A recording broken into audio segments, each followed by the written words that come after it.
vamos dar início, né, a essa... A Janete começou a gravar. Então, boa noite a todos, a todas, a todas as pessoas que estão nos assistindo, né, os participantes que está aqui nessa plataforma e também na transmissão do YouTube. Eu sou a professora Tânia, da UniOeste, trabalho com Libras aqui no campus de Toledo. Vou fazer uma breve audiodescrição. Sou de pele branca, cabelos no ombro com mechas claras, uso óculos, estou com vestido preto e vestindo também um casaco por cima, um casaco vinho, tipo couro. Agradeço imensamente, professora Elideia Bernardino, pelo seu pronto aceite, né, para fazer essa conversa conosco. É um prazer muitíssimo grande tê-la aqui conosco. Sempre li muitas coisas suas, tive a oportunidade de assisti-la em algumas vezes, de contactar algumas vezes por e-mail, algum tempo, mas assim, é um prazer muito grande tê-la aqui conosco, e por isso agradeço também o professor Jorge Bidarra, né, pelo contato com a professora Elideia, pela Leidiane também pela indicação, né, da professora, e, claro, pelo nosso grupo de estudos e pesquisa por Libras, pelo sempre apoio, sempre envolvimento de todos nesse processo, e um agradecimento especial aos intérpretes, a Janete e a Maria Daniela, que estarão interpretando essa sua fala, e eu também estaria contribuindo. Então, vou fazer uma breve apresentação da professora, e também depois, na sequência, passo a palavra para o professor Jorge. Então, a professora Elideia Bernardino é professora associada na Faculdade de Letras da UFMG, concluiu o seu doutorado na Boston University em 2006, o pós-doutorado na UFMG em 2009 e na University of New Mexico em 2015. É líder do Núcleo de Estudos de Libras, Surdez e Bilinguismo, NELIS, onde atua nas linhas de pesquisa Descrição e Análise das Línguas de Sinais, Educação Bilíngue para Surdos e Ensino e Aprendizagem de Línguas. Também orienta pesquisas de mestrado e doutorado no pós-LIN, da UFMG, nas áreas linhas, né, linguística teórica e descritiva, estudos da língua em uso e linguística aplicada, plurilinguismo, políticas linguísticas e educação bilíngue. Então, a professora tem 30 minutos para fazer a sua fala, né? E depois nós abrimos sempre mais 30 minutos para debates, perguntas. Então, antes disso, eu passo a palavra também para o professor Jorge. Mais uma vez, muitíssimo obrigada, professora, por estar aqui conosco nessa noite, nesse início de noite. Obrigada. Obrigada pelo convite. Olá a todos, eu sou o professor Jorge Bidarra, também participo do grupo Por Libras e estou na vice-liderança, agora a líder é a professora Tânia, e esse simpósio, esse ciclo de palestras, ele surge em 2021 com o objetivo de nós começarmos a debater questões do interesse da área linguística e outras afins que foquem nas línguas de sinais de uma maneira geral e na Libras de modo particular. Então, de 2028 para cá, nós temos tido convidados externos muito bons, as palestras têm sido excelentes e os temas trazidos sempre têm suscitado muito debate, muita troca de conhecimento, e isso, para a gente, particularmente do grupo, é de fundamental importância, mas é também importante para as pessoas que estiverem assistindo a essa apresentação de hoje. Desejamos à professora Elideia uma boa palestra e a todos vocês uma boa audiência e uma boa participação. Vou fechar então a minha câmera.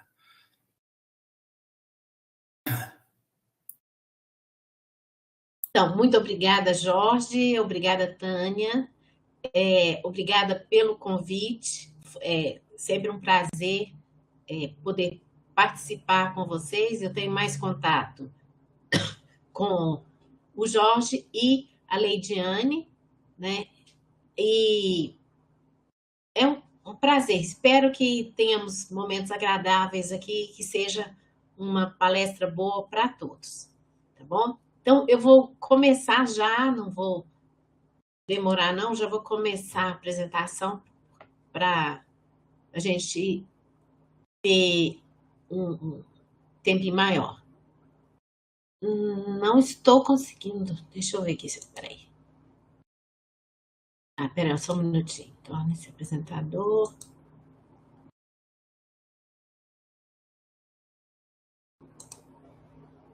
Aqui. Pronto. Aqui precisa aumentar a tela. Tá claro? Tá dando para ver bem? Tá dando para ver bem, professor. Então, ótimo. Então, vamos começar. Eu vou falar sobre o uso de classificadores e ação construída nas narrativas em Libras, tá? Eu faço parte do Núcleo de Estudos em Libras, Surdez e Bilinguismo, né? Do NELES, como o Jorge falou, na UFMG. Esse é o meu e-mail. Então, depois, ao final, vou apresentá-lo novamente, caso alguém queira entrar em contato comigo mais à frente.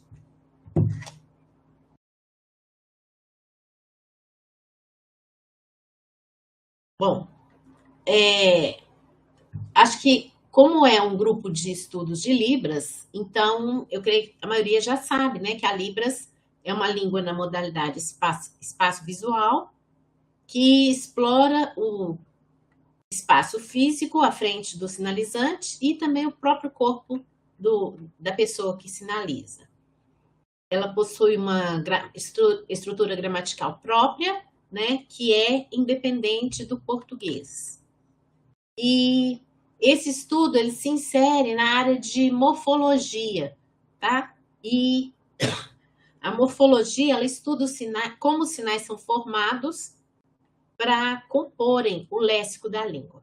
Então, um exemplo aqui, nós temos o sinal de dor de cabeça, né? Além da configuração de mão, da localização, movimento, né? Tem também as expressões não manuais e em que nós temos aqui a expressão, né, da menina que vai mostrar a intensidade, por exemplo, dessa dor.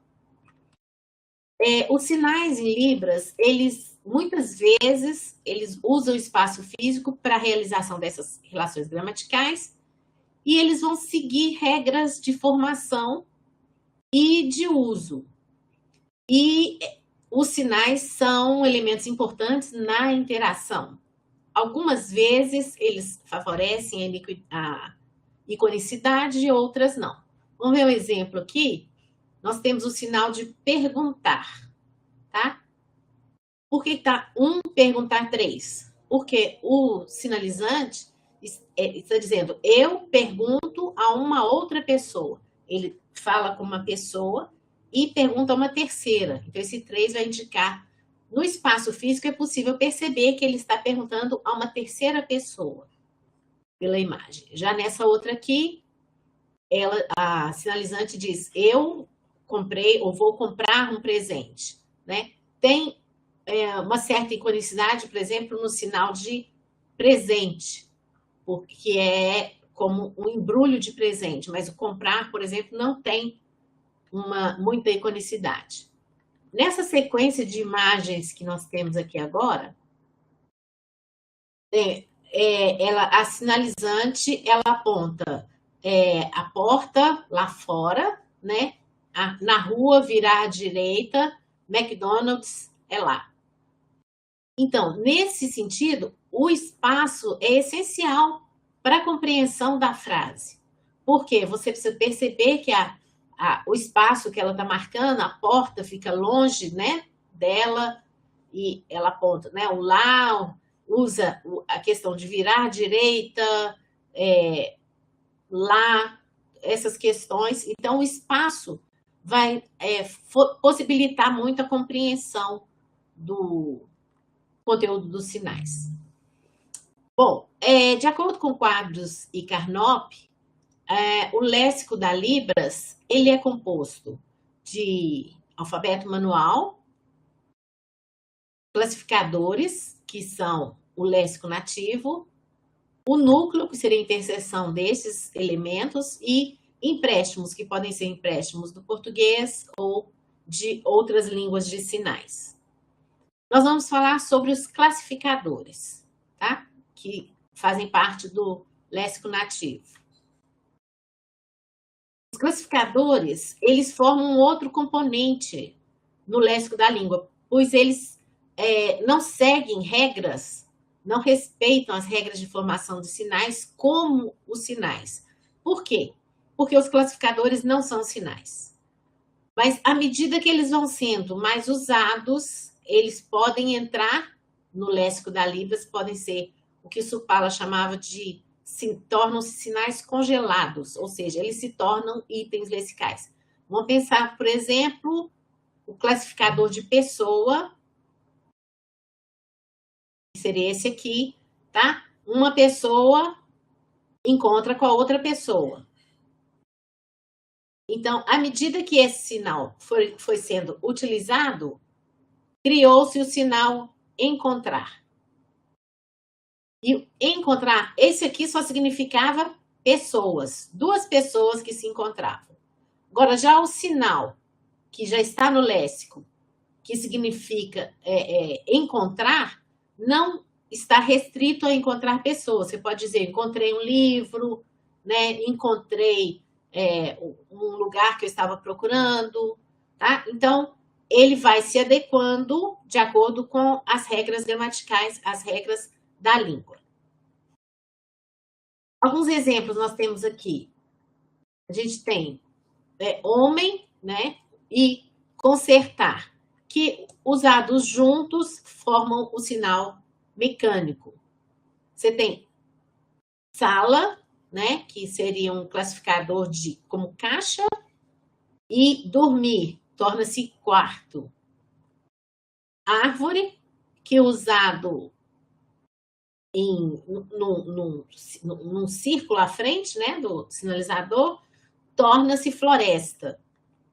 Você tem casa e com casa você tem, com deslocamento você tem vizinho, tá? E com deslocamento e mais uma deformação na orientação da palma da mão, você tem favela, tá? Então, são formas morfológicas partindo de classificador.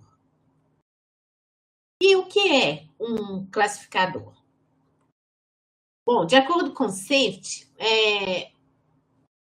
a definição de classificadores seriam morfemas que classificam substantivos conforme um critério semântico. Ou seja, dependem do significado, né, dessa configuração de mão para ser um classificador. Mas, no caso, aqui eles estão falando mais o classificador com relação às línguas orais. E Grünewald, ele define classificadores como sistemas abertos de categorização nominal, que são utilizados em algumas construções morfossintáticas e caracterizam um substantivo, tá? Isso seria um classificador no sentido genérico em línguas orais. Na caracterização de Grünewald, existem 4 tipos principais de classificadores, que seriam classificador genitivo, classificador numeral, classificador nominal e classificador verbal. E o classificador, ele é usado no discurso como um localizador de referência. E ele é usado também com função de determinante, né, de um substantivo específico no discurso. De acordo com o Supala, tá? Várias publicações dele, a Libras é uma língua que faz uso de classificadores verbais. Ou seja, os classificadores, eles são usados em verbos. Uma coisa que eu acho importante ficar clara aqui é que o classificador nas línguas de sinais, ele é correspondente à configuração de mão. A configuração de mão é que seria o classificador e que é usado numa construção verbal.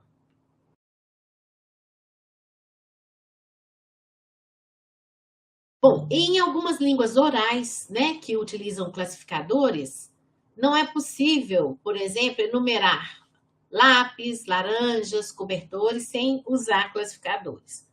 Um exemplo aqui seria 3 lápis finos, longos e rígidos, 6 laranjas redondas, 4 cobertores achatados e flexíveis. Se a gente pensar na Libras, por exemplo, eu vou ter que sinalizar para ficar mais claro. Por exemplo, fazer lápis, né? Se os lápis estão numa mesa, tá? Você vai fazer mesa, tá? Então, você precisa mostrar a configuração de mão fino, longo e rígido para identificar o lápis. Laranjas. Se estiver falando uma cesta, por exemplo. Então, as laranjas, você vai fazer uma cesta e as laranjas. Então, você tem que apresentar a configuração de mão mostrando arredondada, tá? Também, classificadores, eles precisam, muitas vezes, diferenciar o objeto. Então, se a gente vai falar, por exemplo, a banana, tá? A gente usa o sinal da fruta banana. Se vai falar bananeira, você precisa falar que seria a banana árvore, tá? E se for a folha da bananeira, você vai precisar fazer árvore, banana e a folha. Isso. Como ela fez aqui. Então, você precisa diferenciar o objeto. Bom, então, os sinais, os classificadores nas línguas de sinais seriam mesmo classificadores?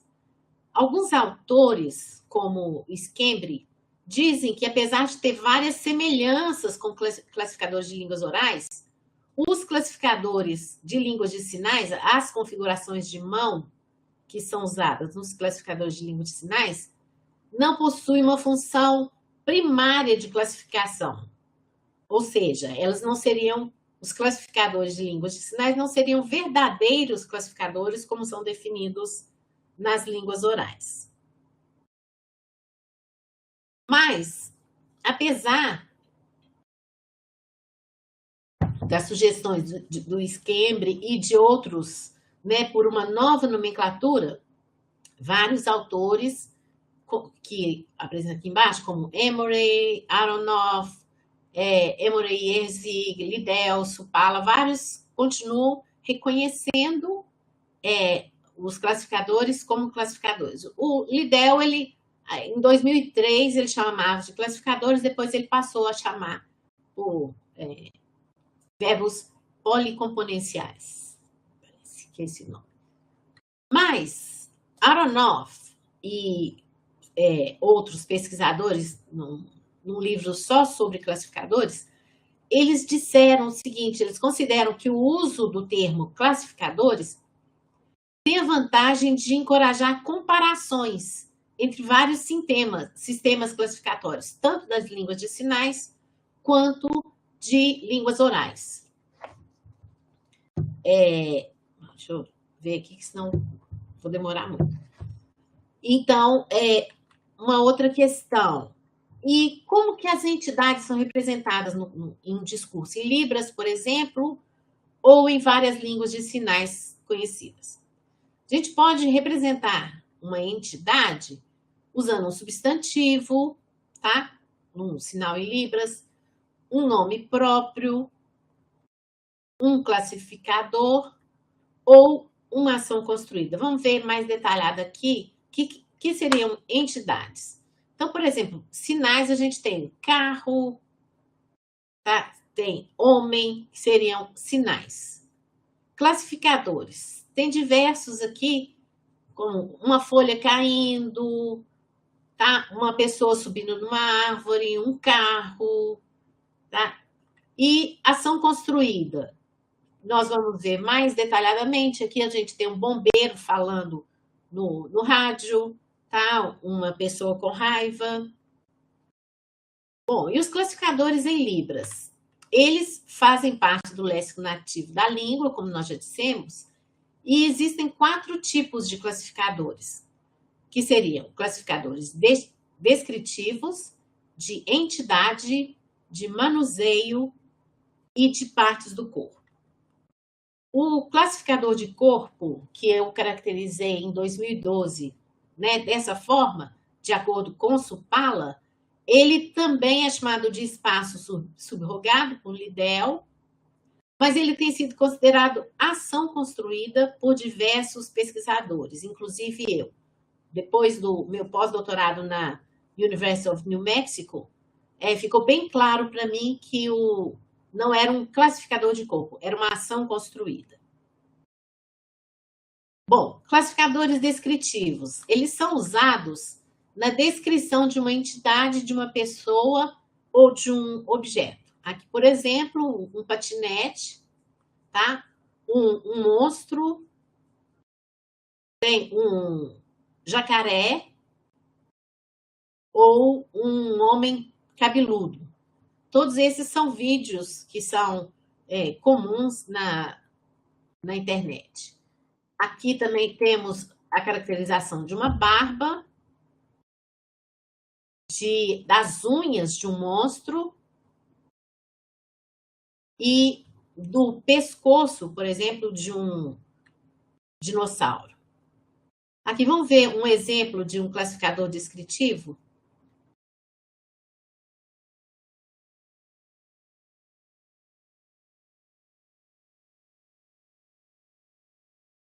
Tá? Repetindo, só porque ele é bem curtinho mesmo esse vídeo. Ops. Desculpa. Falha nossa aqui.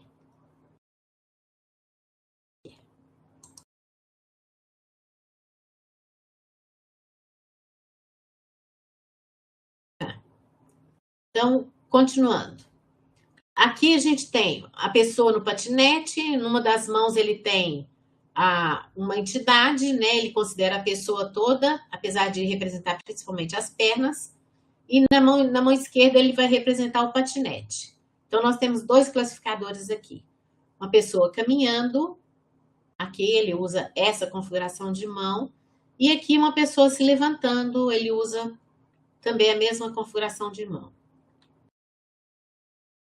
Que é a pessoa em pé, um portão se abrindo, tá? Também é um classificador de entidade. Uma folha caindo. E temos também para carro, árvore, pessoas. Tá. Aqui nós já vimos patinete, uma janela, várias pessoas em roda, tá? Uma pessoa mergulhando. Aqui nós teremos classificador de entidade e manuseio. Aí, manuseio e entidade. Também é um vídeo curtinho, mas dá para a gente ver o classificador de manuseio, que vão indicar o manuseio de algum objeto. Nessa imagem aqui, por exemplo, a gente tem uma ação construída, que uma pessoa segurando uma placa, né? Tá? Tem a ação construída dele, representando um surdo no aeroporto, e o classificador de manuseio uma pessoa segurando uma placa. Que também seria segurando o controle do portão e pressionando o controle para abrir. Num vídeo nós vamos ver daqui a pouquinho, né? Uma pessoa passando batom e na bolinha de ping-pong, batendo na bolinha de ping-pong. Esse vídeo é muito conhecido do Rimar, né? Que chama bolinha de ping-pong. Então tem a pessoa passando perfume, aqui pressionando o controle, aqui ele penteando a barba. Aqui, classificadores de partes do corpo, que seria o terceiro tipo.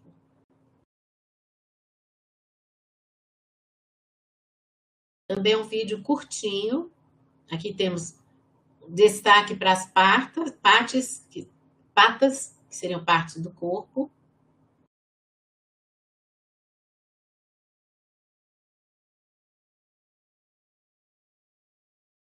E um alce, tem uma ação construída e a boca mastigando.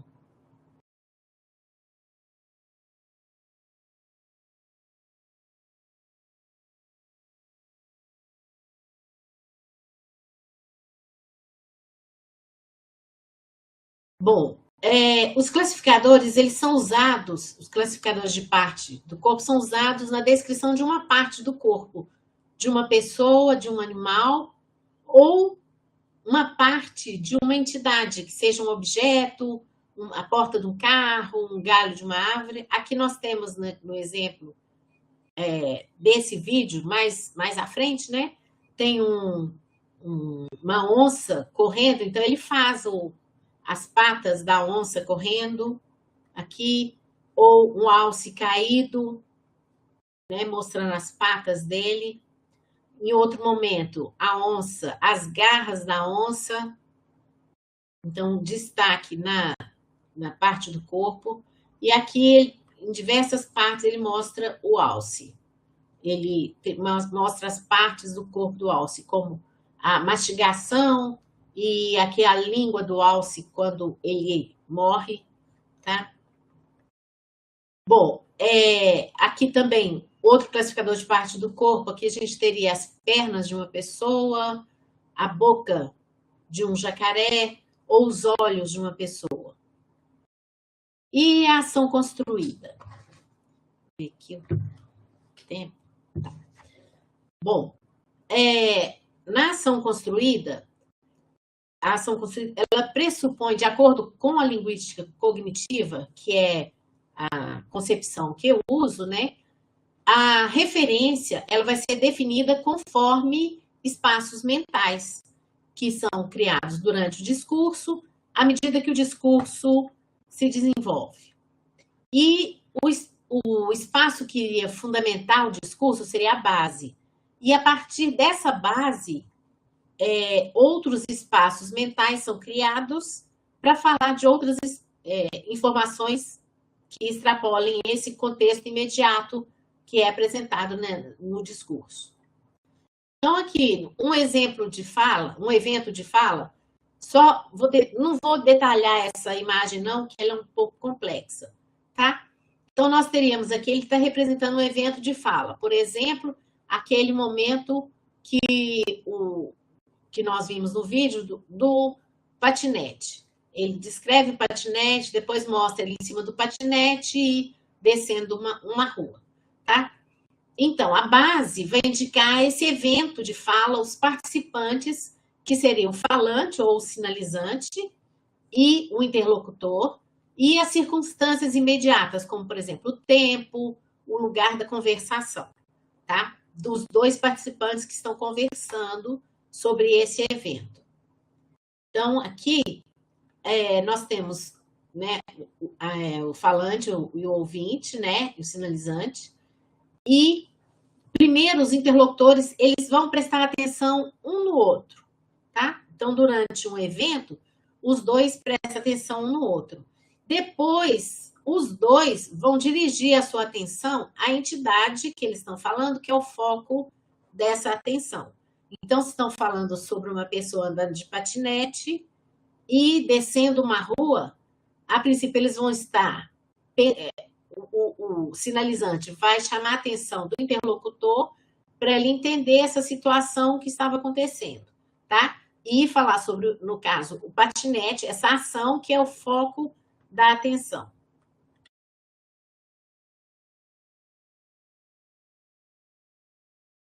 Então, numa interação, o sinalizador ele vai dirigir a atenção do interlocutor para o objeto e utiliza diversos meios para alcançar esse objetivo. Sinal, deixes, ou seja, apontação, diversos tipos de classificadores, ação construída.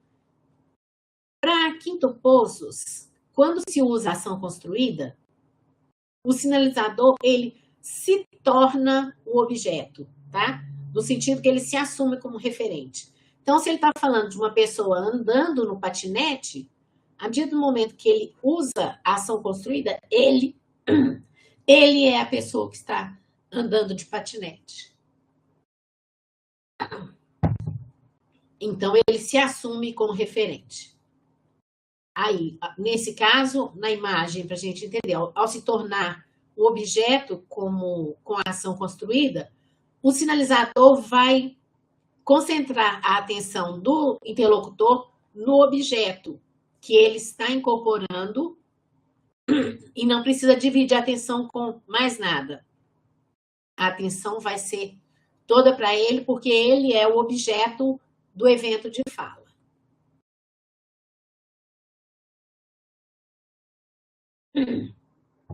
Então, nós sabemos que é através da interação que existe entre os interlocutores que vai ocorrer a compreensão do enunciado. E na conscientização do enunciado, todos os elementos da interação são importantes. Por quê? É um trabalho compartilhado entre os interlocutores. O sinalizante se dedica a fornecer a informação e ser compreendido, e o interlocutor, né, o ouvinte ou a pessoa que está vendo a sinalização, se esforça para compreender o que está sendo narrado. Então, vamos ver aqui um exemplo, mais um exemplo de ação construída.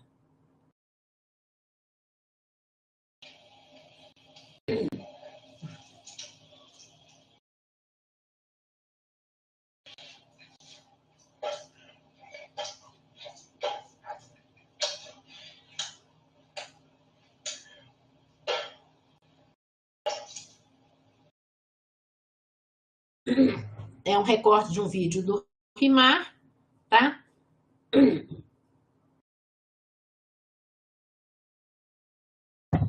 Tá, então, é o recorte do vídeo do RIMAR, que ele fala sobre os 3 machados, e está disponível na web, né? Então, ele incorpora o homem que vai na floresta para poder cortar árvores, e nós vimos isso nesse vídeo. Então, a ação construída, ela seria uma forma de o passante, do falante ou o sinalizante, passar a ver com os olhos de outra pessoa, tá? Ou animal, ou coisa, e não apenas agir como se fosse outro ser. Então, quando ele usa a ação construída, ele vê com os olhos daquela entidade que ele está representando através da ação construída. Esse recurso ele é muito usado pelos surdos para demonstrarem ações de outras pessoas, outros seres, né, ou entidades. Mas o mais interessante é que ele é usado para demonstrar não apenas pessoas, mas também animais e até coisas, tá? Principalmente em poesias, você vê, tem uma poesia, eu esqueci o nome dela agora,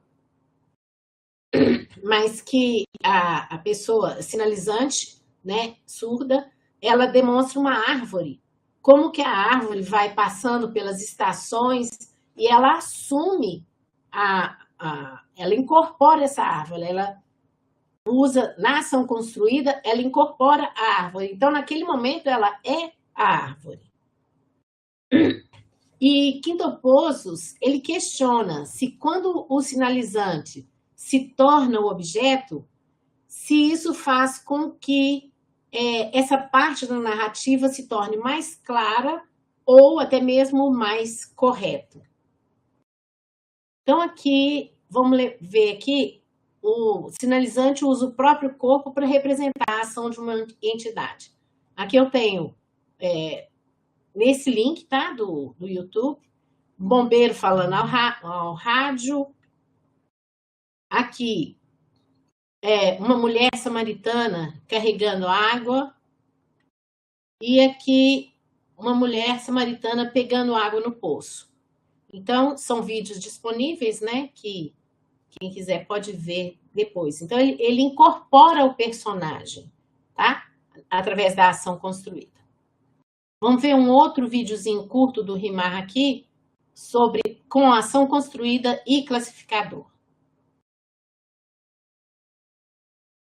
É bolinha de ping-pong.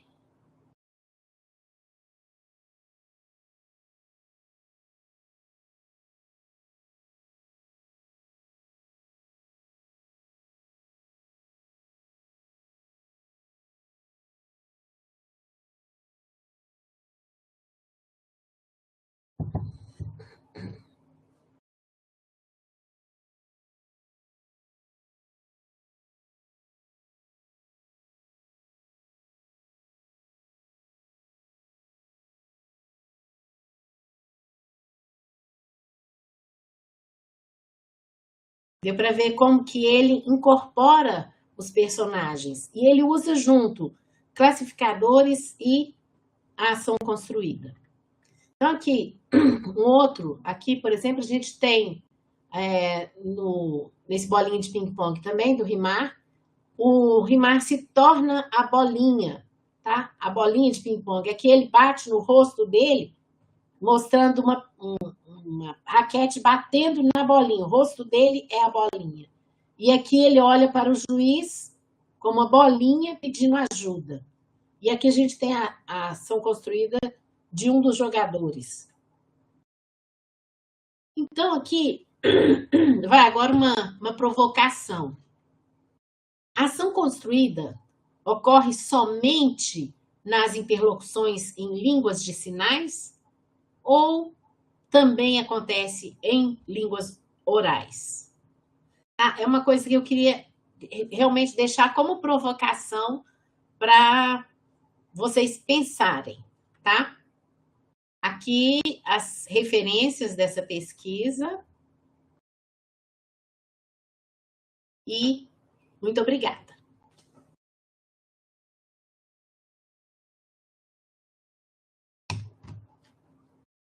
Aqui. Tentei ficar nos 30 minutos.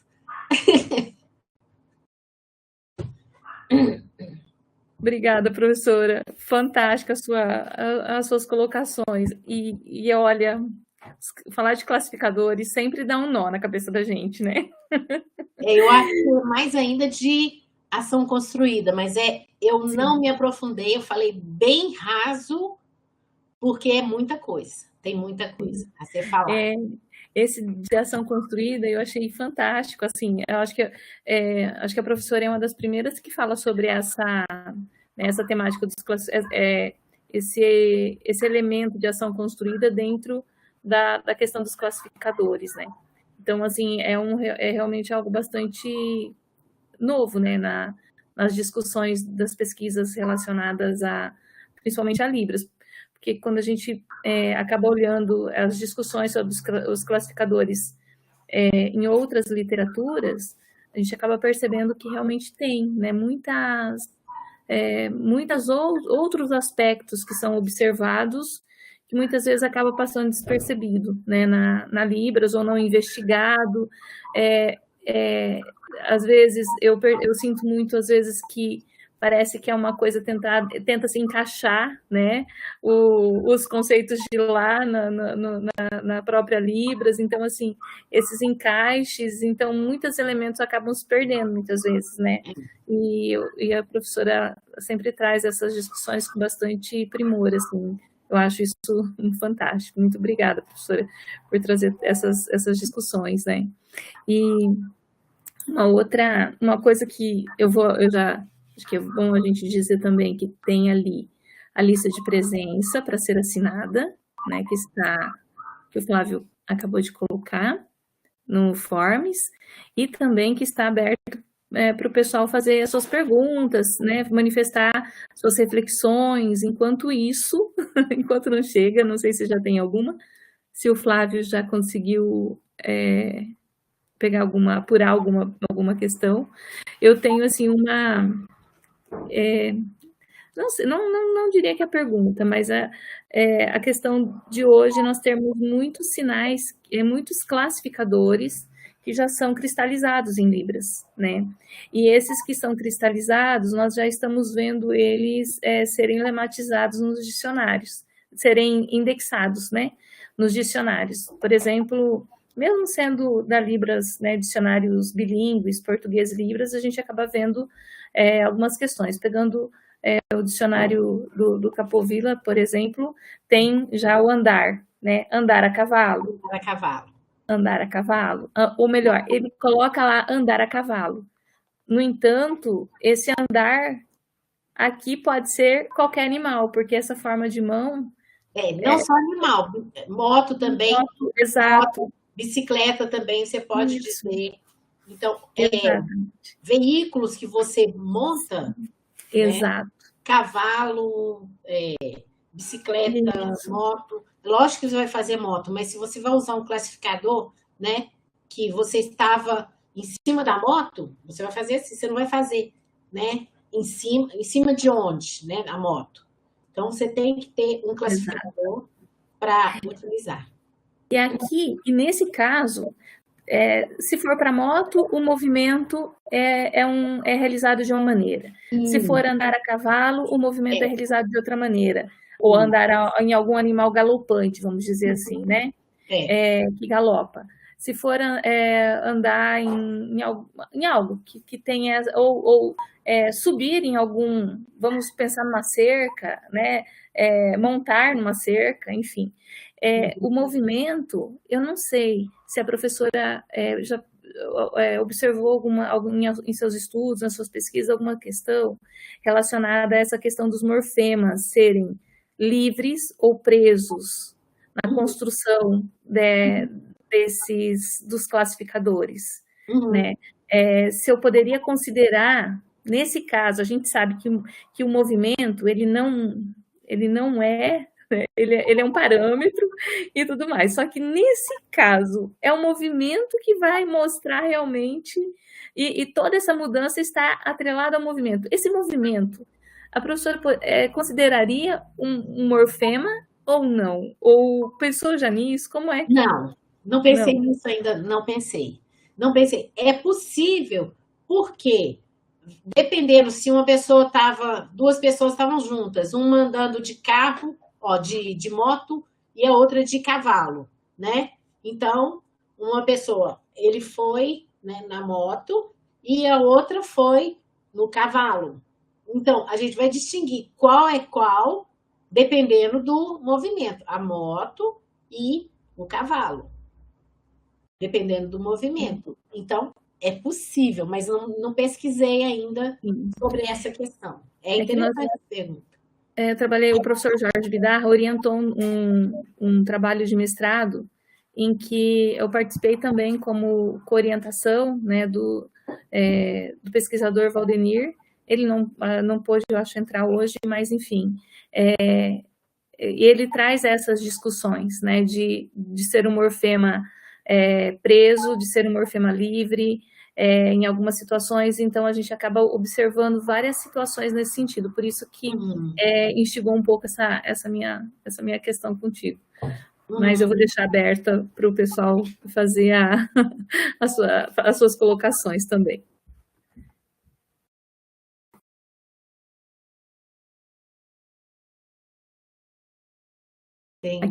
Aqui no chat tem uma. Como você vê a relação da Leidiane? A Leidiane está perguntando: como você vê a relação entre ação construída e complexas unidades manuais e não manuais de Pisuto et al. 2006? Eu não tenho, Leidiane, conhecimento dessas complexas unidades manuais da Pisuto, não. Eu teria que ver para poder entender sobre o que ela está falando. Desculpa. Mas, agora, com relação à sua segunda pergunta aqui, Leidiane, qual a relação entre ação construída e iconicidade? Tem muita relação. Porque o que é a iconicidade, né? Que é uma representação mais aproximada da realidade. E a ação construída é bem isso. ela é bem icônica. Então, tem muita relação, tá? Já pensando um pouquinho naquela provocação que eu coloquei, por que eu coloquei aquela provocação? Porque quando eu estava fazendo o meu segundo pós-doutorado lá na University of New Mexico, lá nós estávamos estudando a ação construída, eu estava estudando a ação construída na Libras, uma orientanda do Sherman Wilcox estava estudando a ação construída na ASL, e uma outra orientanda do Sherman estava estudando a ação construída em gestos do inglês, da língua oral. E é muito interessante você perceber essa questão da iconicidade, porque nós percebemos na ação construída da Libras e da ASL muita semelhança. Mas com gestos, aí a gente já pensa, com gestos das línguas orais, é possível? E tem ação construída, tá? Então, eu coloquei assim, como uma provocação e tudo, mas já pensando um pouquinho nessa questão, porque realmente tem muita iconicidade, tem uma iconicidade muito forte, e quando você vê utilizando em gestos também, fica mais claro ainda que é uma questão linguística, tá? É uma questão do discurso. E muita gente fala que são gestos, mas não. Tá? É uma questão linguística e está relacionada, né, ao discurso, à fala, né, ao discurso naquele momento, naquele evento de fala. Professora, tem vários, tanto no YouTube quanto aqui, né? Lá no YouTube, principalmente, tem muitos elogios sobre a sua fala. Acho que vale, ressalto essa questão também, muitos elogios, muitos agradecimentos pela sua fala. E nós temos lá 2 perguntas que eu retirei lá do chat do YouTube e trouxe para cá. Uma é da Andrea. Uhum. Da Andrea. Esse é o sinal dela. Ela pergunta o seguinte: como que os intérpretes de Libras, quando eles vão traduzir a voz dos surdos, contando história, seria ideal ver o contexto e fluindo a fala e não por sinal? No caso, e para realizar a tradução seria bom conhecer este conto, no caso, o intérprete deveria conhecer o conto para fazer a interpretação, né, fazer a voz do surdo, ou como é que ele ir pegando o contexto, porque geralmente são nessas histórias que aparecem vários classificadores, né? Então. É interessante essa pergunta, Andréia, porque realmente é importante o intérprete ter essa interação, essa relação com o sinalizante, porque para ele entender exatamente o que ele está falando, igual a gente estava conversando aqui no início, isso aqui, se ele não souber se isso é um cavalo, é uma moto ou uma bicicleta, como é que ele vai fluir se ele não tiver conhecimento da história? Então, é importante ele conhecer o conto, a história primeiro, para depois ele conseguir fluir, né, nessa narrativa dele. Tá bom? Espero ter. A Andrea, acho que ela está participando lá pelo chat do YouTube. Ela não consegue dar retorno para nós, mas eu acredito que, tá bom. Que sim. A Graciele também, ela diz: professora Elideia, você concorda com a classificação de um grupo de verbos como verbo classificadores? Por exemplo, cair, nascer e etc. Graciele, um beijo, é me orientando. Graciele, olha, eles são verbos provenientes de classificadores, tá? Foi uma nomenclatura que deram, verbos classificadores. Eu não concordo muito que seriam verbos classificadores, como, por exemplo, cair. Você vai usar esse cair, por exemplo, de um livro caiu? né? Aí, isso aqui seria um CAI relacionado à pessoa, tá? Na ASL, eu já vi estudos dizendo que você pode usar para livro que tem o mesmo sinal de cair, tá? O livro caiu, mas eu acho que não faz muito sentido. Então, não concordo muito, não, tá? Existem os classificadores e tem os verbos, tá? Como nascer, por exemplo, né?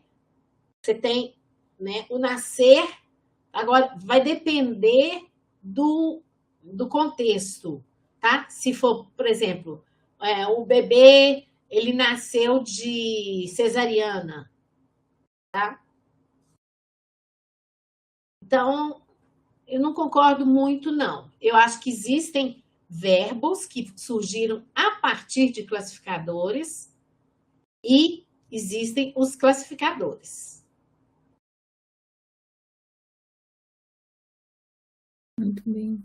Nossa, muito bem colocado, prof. Também penso mais ou menos dessa maneira. O Marcos, depois tem a do Marcos, depois tem da Leidiane e um comentário da Gabriela também. O Marcos, ele pergunta se o classificador tem relação com a iconicidade, classificador e iconicidade, né? No caso, teria relação, dependendo do estado, algo no sentido de regionalismos, né? Não, não é regional, não. Como é que é o nome dele? Eu perdi. Andou aqui, eu perdi o nome dele. Consegue ver? Marcos Daniel. Marcos Daniel? Marcos Daniel, isso. Então, não é regional, não, Daniel. O classificador, ele é interessante que, por exemplo, nós temos algumas configurações de mãos que são usadas especificamente com alguns classificadores. Por exemplo, para carro, você vai usar geralmente a configuração de mão em B ou essa configuração de mão em V curvo, né? Que pode ser usada para animal, pode ser usada para carro também, dependendo do contexto. Eu já vi diversos surdos usando essa configuração de mão para carro. Mas depende também da aceitação da comunidade, tá? Depende porque a comunidade é que vai, vamos dizer, dar um aval, avalizar ou mostrar que um certo classificador é usado, ele é possível de ser usado ou não.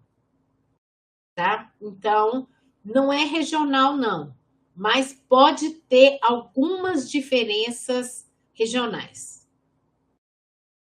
É um estudo que seria bom fazer, tá, Daniel? Acho que seria interessante você fazer uma pesquisa nesse sentido. Se os classificadores que são usados em Minas são diferentes dos classificadores que são usados, por exemplo, no Sul, é interessante, tá? Leidiane, seria possível dizer que o classificador é o elemento integrante da ação construída? Leidiane, não. Ele pode ser usado com a ação construída. Mas eu não diria que seria integrante. Você pode ter ação construída sem utilizar classificador. Tá? E você pode ter classificador sem ação construída. Vai depender do classificador. Igual, por exemplo, um classificador que é muito intrigante é o classificador de instrumento ou manuseio, tá? Porque o classificador de instrumento ou manuseio, ele normalmente está associado a uma ação construída. Porque se você for pensar, né, pegar alguma coisa, geralmente ele está, por exemplo, peguei a garrafa, né, e tomei, sei lá, geralmente ele está associado a uma ação construída. Mas é interessante que você pode ter ele em vamos dizer, em uma construção diferente.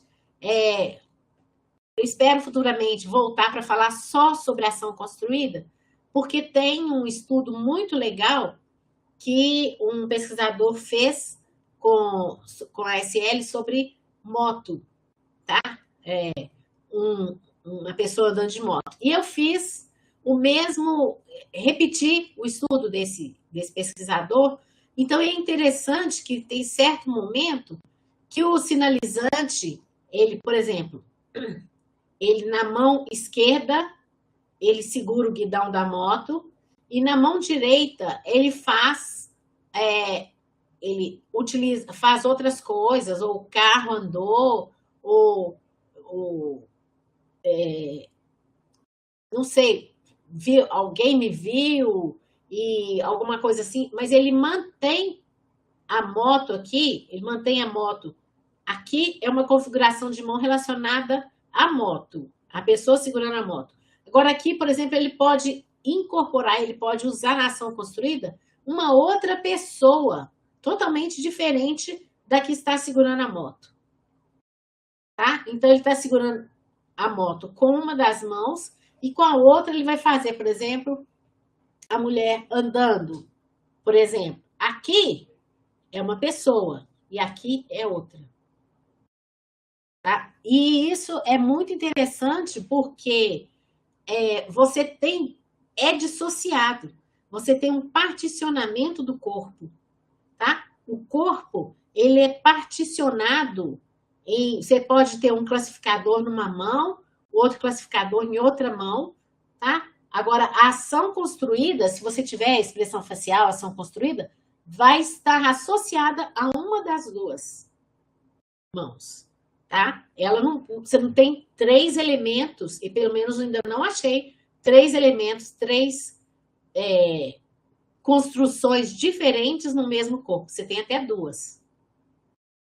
Tá? Então, assim... pode falar. Obedece a regra, ele continua obedecendo aquela regra de boa formação do sinal. Sim. É isso. Né? Ou não? Não a regra de boa formação de sinais, porque o classificador ele não obedece essa regra, não. Essa regra de formação de sinais, ele não obedece, não. Tanto é que você pode ter 2 classificadores diferentes, você tem um carro e tem por exemplo, uma pessoa, né? Então, os 2 podem se movimentar, a pessoa pode estar andando e o carro indo atrás. Então, você não vai seguir aquelas regras de formação, tá? Então, são dissociados. Mas é porque tem, com a ação construída e o classificador, eles têm uma relação, tá? Eles têm uma relação, mas eles não são completamente associados, tá? Eles são distintos. Nossa, passou um monte de coisa aí, eu perdi um monte de... Peraí, deixa eu ver se tem mais alguma coisa.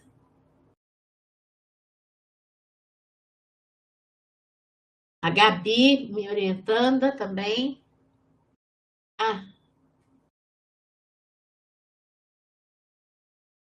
Eu caí. Só um carinho, peraí. Deixa eu ver aqui agora. No caso de interpretar acontecido da Yasmin. Acontecendo real, contado, somente classificador e ação construída, o ideal seria esperar um tempo para entender o contexto e fazer a tradução Libras-Português. Sim, Yasmin. Sim, é importante. Por isso que é importante, Yasmin, é importante que tenha um contato inicial entre o sinalizante, né, e o intérprete, para que esse conteúdo seja adequadamente traduzido, tá? Eu fico, assim, muito chateada quando eu vejo a pessoa que, às vezes, não tem um contato com o sinalizante, né, com o surdo, e faz uma tradução totalmente diferente daquilo que ele falou. eu fico assim, me incomoda, eu fico bem incomodada.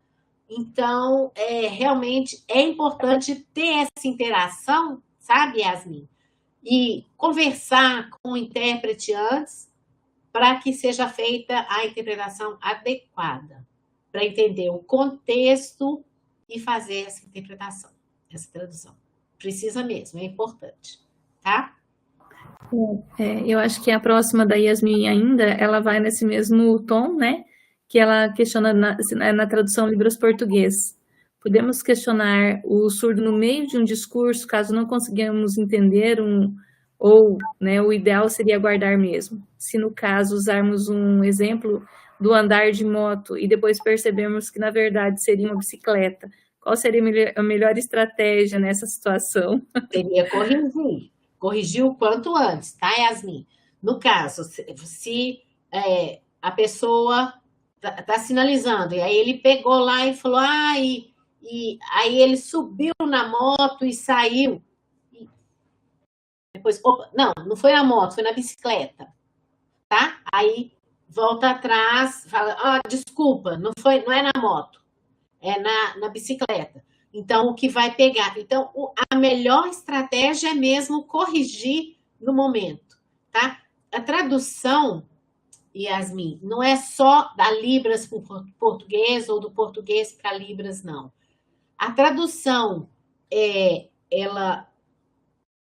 quando ela acontece simultaneamente em qualquer língua, entre duas línguas, sendo elas quais forem, é possível haver a correção, tá?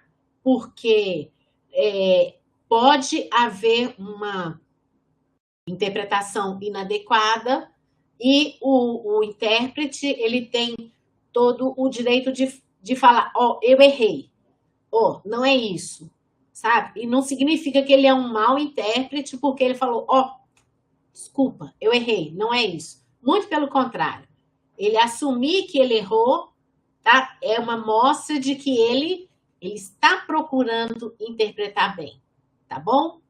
Então, a melhor estratégia seria essa, seria, primeiro, os dois interlocutores conversarem antes e conhecerem o conteúdo da narrativa antes, e, segundo, seria, se houver algum erro, ser corrigido na hora, procurar corrigir na hora. Ai, professora, nós ficaríamos, acho, falando sobre esse tema há muitas horas. Mas olha, nosso horário está bem apertadinho. Vou fazer mais esses dois, acho que essas duas aqui, e aí eu passo a palavra para o professor Jorge, né? Para ver se ele tem algum comentário também a fazer. Então, aqui a Yasmin ainda ela diz, olha, que no caso dela, ela interpreta BOs, né, para a polícia, e não tem como ter esse contato antes, então é tudo muito, né, então, essa estratégia, Yasmin, de correção no momento. Isso não significa que você não é uma boa intérprete, tá? É simplesmente você está corrigindo algo que não ficou bem compreendido inicialmente, ou não é bem isso. E acertar, tá bom? E aí a Andrea também, novamente, a Andrea, ela diz, eu percebo que os ouvintes têm dificuldade de incorporar personagens, né? Como ajudá-los, no caso, porque os classificadores, né, essa preocupação que sempre tem, como ensinar a apropriação dos classificadores, né? Dos classificadores e da ação construída, no caso, como é o que ela está colocando, né? Isso. De incorporar o personagem. Como ajudar, Andrea? Você, se você não sei se você é surda ou percebe que ouvintes, ela é surda, é isso. Você pode ajudar treinando mesmo, uma forma boa de treinar a incorporação de personagens é com teatro, tá? Com teatro. Hoje em dia, assistindo, uma coisa que ajuda muito é assistir muito vídeos. Tá? Eu falo com meus orientandos isso, que é bom você quanto mais você tiver oportunidade de assistir a vídeos de surdos sinalizando, melhor. E também, para você apresentar, é você tentar. Não vai sair perfeito inicialmente, não vai. Mas ninguém, de primeira vez, assim, já de cara, se torna perfeito. É com treinamento, tá?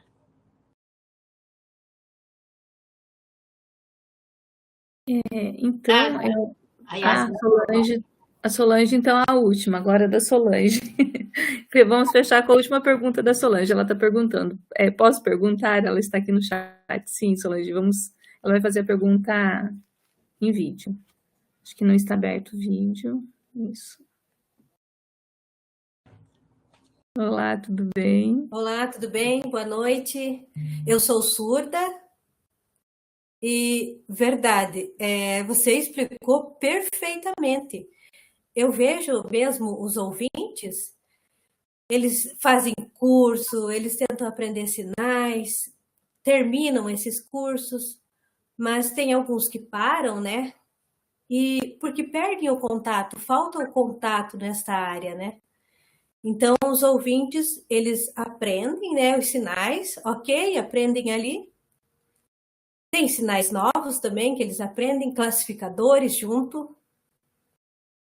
Mas aí, não vai lá, não participa da comunidade surda? Você poderia explicar um pouquinho sobre isso? Obrigada.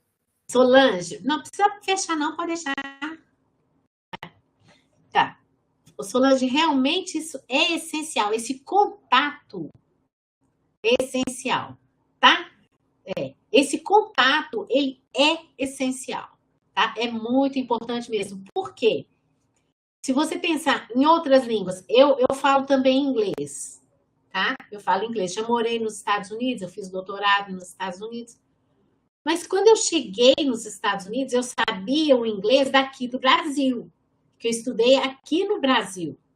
E uma coisa é você estudar, você ler, você ouvir música, e você ouvir, assistir vídeos, e você chegar lá e presencialmente, você ter contato com as pessoas. O jeito que elas falam é diferente do que eu aprendi, tá? É diferente. Isso em toda comunidade. Eu só consegui fluência lá, no contato diário com eles, com os falantes de inglês. Eu continuo com sotaque, tá? Não sou perfeita na fala do inglês, não. Mas eu desenvolvi muito e com esse contato. E muito contato. Então, não adianta os ouvintes aprenderem diversos sinais novos, decorarem. É a mesma coisa que eu aprender palavra do inglês. Palavra. Quando chegou lá, como é que eu junto as palavras? Precisa desse contato, tá? Esse contato é essencial. Com a comunidade surda é essencial. Contato com o surdo. Isso. Perfeito. Verdade. Muito obrigada. Vou fechar. Então, encerramos então nossas perguntas, professora, e passo então para o professor Jorge. Ok. Não, super interessante a sua palestra, a ideia esclareceu muitas coisas, mas assim, muito rapidamente, a Tânia citou uma dissertação que eu orientei e ela orientou comigo, somente em classificadores. Ao longo de todos os debates, eu sempre fiz a seguinte questão.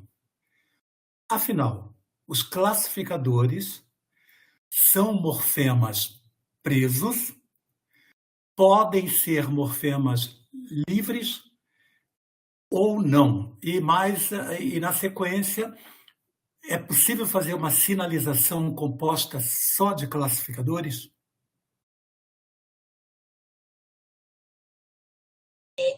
É possível.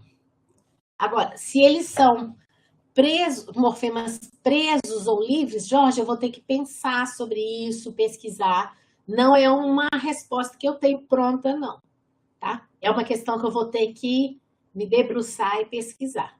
Agora, se é possível uma sinalização só com classificadores e ação construída, sim, juntos. Ok.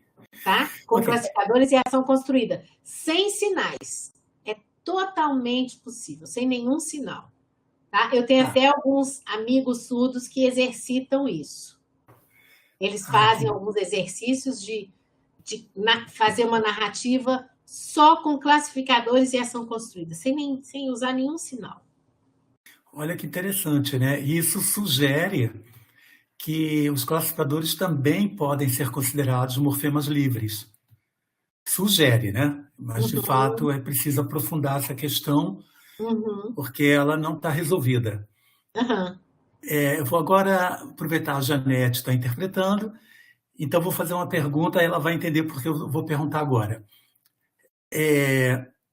Há casos, salvo estar completamente errado, há casos que os classificadores eles ficam adjungidos à raiz, ao radical, ao sinal, né? Então, que já não se que eles não se separam. Então, a sinalização ela requer necessariamente aquele classificador, porque senão o sinal fica sem sentido, sem significado, sem sentido. Tem um exemplo?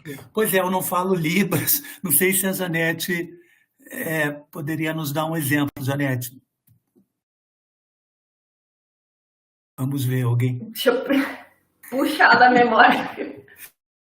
Pois é, eu estou puxando dentro das nossas duas últimas orientações e estou trazendo justamente para que a gente possa tentar esclarecer isso. Um sinal que ele precisa do classificador, senão ele perde o sentido, o significado. Perde sentido, perde significado, enfim. Ele não tem significado. É assim, professora Lideia, porque eu estou lendo o material de Johnston, né, para minha tese de doutorado. O professor Jorge está me orientando e eu estou trabalhando exatamente a semântica lexical, a questão da ambiguidade. E a ambiguidade nas línguas de sinais, né, especificamente na Libras. E aí eu estou decidindo, eu vou analisar a ambiguidade também com classificadores ou não, eu vou só os sinais lexicalizados, né?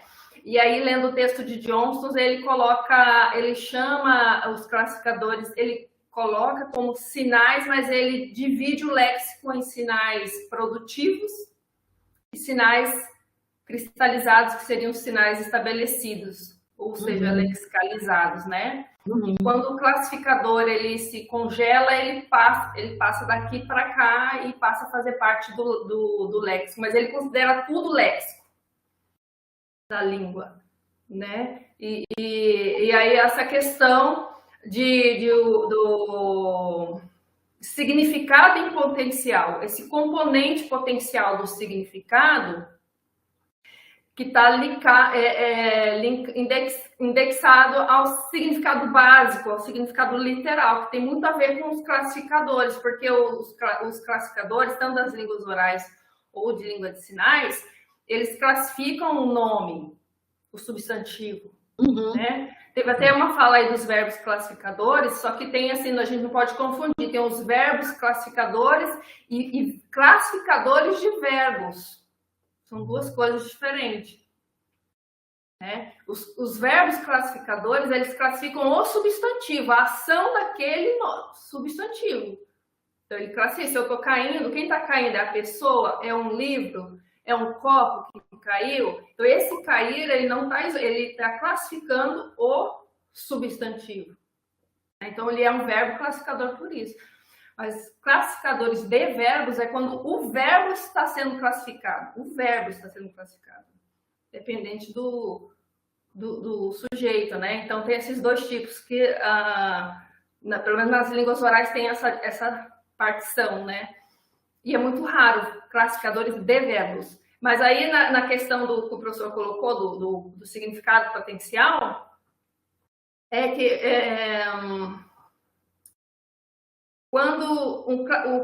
qual o significado potencial de um classificador, por exemplo? Vamos pegar aí um classificador, o andar a cavalo, né? Que é a perna, a configuração de mão, ele tem assim, é como nas línguas orais, fonemas são unidades mínimas sem significado. Só que quando você traz para as línguas de sinais, os fonemas nas línguas de sinais, eles trazem um significado. Porque ele não é um fonema, ele é um morfema. A configuração de mão sozinha. Ele é um morfema. Ela traz... Por isso que o Johnson chama fonomorfemas, que ele fala que ele funciona como os dois ao mesmo tempo. Porque aqui, por exemplo, nós temos 2 morfemas, temos 2 classificadores. Temos o classificador relacionado a cavalo e o classificador relacionado à pessoa. Tanto é que você pode fazer, no caso, a pessoa desceu do cavalo, ou o cavalo caiu junto com a pessoa, e a pessoa... Entendeu? Então, são 2 morfemas. Os 2 carregam significado. E o morfema tem significado. Ok.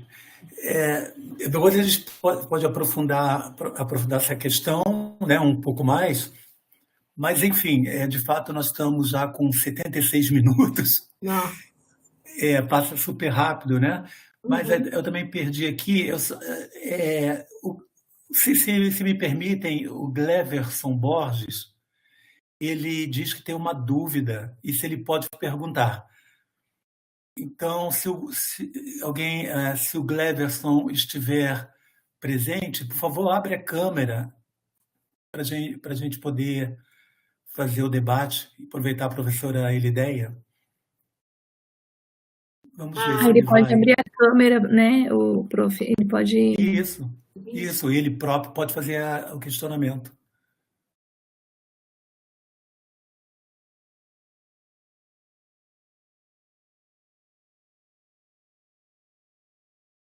Vamos ver. Ok. Oi, boa noite a todos. Eu sou DA, tenho um pouquinho da deficiência auditiva e eu tenho a língua inglesa também como modalidade, a Libras aqui do Brasil, e também a língua inglesa. É um pouco difícil, mas minhas características, sobre o morfema que você falou e também do léxico, eu percebi nessa sua fala e eu captei essa parte aqui desse classificador. Às vezes, veja bem, o léxico tá ok, né? Eu compreendi. Mas o ano que vem eu espero, né, fazer meu mestrado, estou organizando no meu projeto o léxico, a minha pesquisa que eu quero fazer é sobre isso, é sobre essa configuração de mão aqui, dessa forma aqui, ó, e esse movimento corporal, utilizando do classificador, né? Olha só, essas 2 configurações, mas aqui, moto, por exemplo, o significado, a pessoa junta, vamos relacionar esse movimento aqui, ó, com a moto, descendo da moto, subindo na moto. Isso depende, tá? Depende do contexto também. A minha opinião sobre isso, sobre essas regras, né? Eu gostaria de saber de você aqui no Brasil, quais são essas regras, porque eu estou organizando, né? E a minha leitura sobre isso é essa, LE, língua inglesa, né? Essa é a minha leitura. Então, eu queria ver, eu estou pensando em trocar e em ver também junto com o intérprete, estou vendo com o intérprete também, e nós achamos bem interessante também essa pesquisa, bem bacana. É um novo desenvolvimento meu, né? Sobre isso, sobre os classificadores. Mas agora eu estou estudando na universidade e me mudei para o Pará, onde eu estou hoje, tá?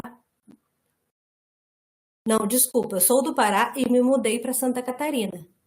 Então, eu percebi que são muitos sinais diferentes, bem interessante também. O Rimar ali trouxe algumas questões bem legal que você mostrou, e eu penso sobre esses sinais tem que ser estudado profundamente, né?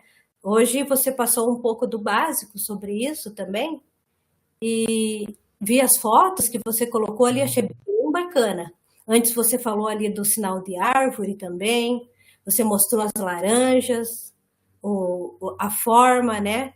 Também existe as folhas da árvore. Então, todas essas produções eu achei bem bacana, bem interessante em relação ao uso dos classificadores e dessa interação entre eles, tudo que você trouxe, né? Essa é a minha opinião também sobre o léxico. Eu acho que foi isso, não foi, Tânia? Um pouco travou aqui. Seria um segundo léxico, né? Que seria um léxico segundo, que não seria o léxico sendo estudado, né? Não seria o léxico, no caso da Libras, seria um segundo. Então, eu organizei sobre essas variações desse segundo léxico. Hoje você explicou aqui do léxico 1, né? Uhum. Dos estudos no léxico 1. Então, no léxico 2, eu penso em fazer, né, que tem um estudo mais profundo. Então, essa é a minha pesquisa do movimento corporal usando dessas configurações. Então, o léxico linguístico, na língua inglesa, ela tem muitas variações, são diferentes, a morfologia, a sintaxe, a fonologia. Então, essa é a minha produção e contribuiu muito. E qual a sua opinião sobre o léxico 2? Eu achei interessante essa configuração. Esse aqui, classificador, eu nunca vi. Isso aqui significa um cavalo? Seria um cavalo e montar cavalo?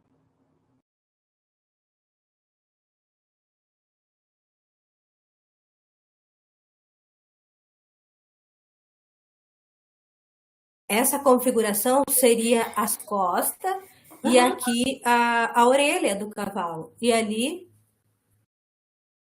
o passo, o galopar do cavalo, o movimento. Eu nunca vi essa construção, eu nunca vi. Para mim, não, é nova para mim. Essa construção eu nunca vi. Eu já, no meu grupo de pesquisas, a gente pesquisou muito sobre grupos de surdos, nós pesquisamos sobre isso, WLD. Então, a gente tem toda essa interação nesse grupo e que bom que é a primeira vez que eu estou trazendo isso aqui também, é interessante, porque é uma construção, são construções novas, né? Mas tem essa construção na Libras? Ou só em outros países? Sim? Sim, tem.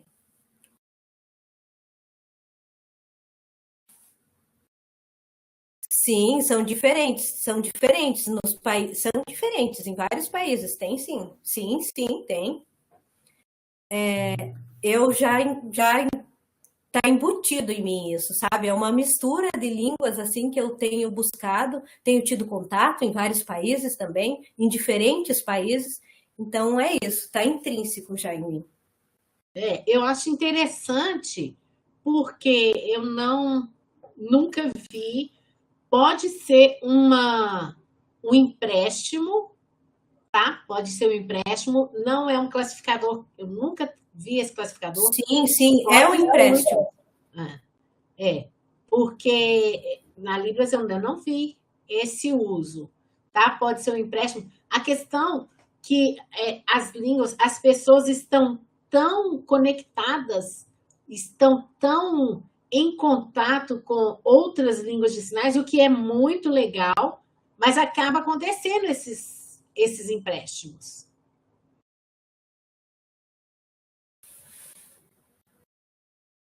E isso, das configurações de mãos, ou alfabeto manual, a gente tenta adaptar pouco em relação ao alfabeto manual da língua portuguesa, né? Esses movimentos, olha só, assim, por exemplo, né? Esse classificador, um surf, né? Na praia, ou um sinal, esse aqui, que você trouxe, do classificador. Mas essa configuração de mão do alfabeto, por exemplo, o ABC, tem uma gama disso. E ela tá em relação. É um pouco difícil, sim. Mas essa é uma oportunidade, né? De eu trazer esse outro classificador aqui. Parece o número 3, ó. Número 3, fecha a configuração de mão e faz dessa forma aqui. Então, é uma mudança, né? É uma mudança que acabei trazendo esse uso. Aí, como você falou, tem muitos, sim. Antes você falou sobre esse aqui, né? É um pouco confuso, porque ele traz uma palavra que o ouvinte traz essa palavra que a gente transforma em classificadores. Mas, por exemplo, o galopar do cavalo parece mais gestual, né? Aí a palavra a gente consegue compreender, o surdo consegue compreender, né? Então é uma relação com o ouvinte que também depende, né? Depende muito dessas trocas, né? Dessas substituições. Por exemplo, é uma troca entre surdos e ouvintes, onde eu explico sobre a configuração de mão, sobre o sinal, e eu aprendo as palavras também. Eu espero, né, trazer mais considerações no meu mestrado sobre morfologia e sintaxe. E o léxico 2. E também eu trouxe essa minha opinião aqui, uma certa dúvida, para a gente interagir e te agradeço. Eu agradeço você por essa contribuição. É uma questão nova para mim, eu ainda não vi, eu acho que merece ser pesquisada, mas precisa ver como que é a aceitação na comunidade surda, porque você está percebendo num grupo, seu grupo de convivência, precisa ver na comunidade ampla, né, como que é a aceitação desses classificadores. Porque é a comunidade que vai. Isso. Então, isso é no meu grupo, né? Então, vou ver se os outros vão aceitar, vou aguardar respostas também. Uhum, beleza? Tá, obrigada, agradeço a todos, agradeço a vocês, agradeço, professora, obrigada. Tchau, tchau. Bom, agora sim, agora vamos encerrar, né, pessoal? Não tem jeito.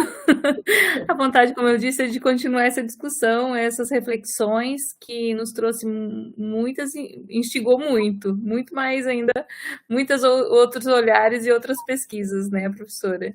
Então, agradeço muitíssimo, professora, mais uma vez. O professor Jorge precisou sair, pediu para agradecer em nome dele, né, agradecer a professora Elidé, agradecer a todos os participantes, né, tanto aqui quanto lá do YouTube, que está assistindo lá pelo YouTube também. Então, muitíssimo obrigada mesmo. Espero poder contar contigo outras vezes, em outros momentos, com certeza. E estamos sempre à disposição também, tá? Agradeço a Dani, a Janete, né, pela interpretação. Eu disse que eu ia ajudar, mas acabei não ajudando. Não deu? Aí acabei olhando aqui os chats e tudo, daí não tinha jeito. Mas agradeço a cada um pelos questionamentos e pelos apontamentos, pelas reflexões que trouxeram, né?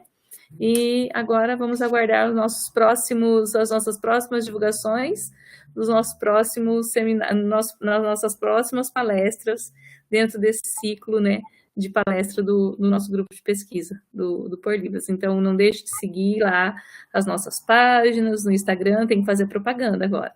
Página no Instagram, página no Facebook, né? Canal no Facebook, no YouTube. Então, estamos aguardando lá os seus cliques. E muito obrigada. Professora, então, mais uma vez, muitíssimo obrigada mesmo. Um forte abraço, um abraço quentinho. Vou receber um abraço quentinho teu. Quentinho, aqui tá bem quentinho. Então, tá jóia. Muitíssimo obrigada, gente. Tchau, tchau.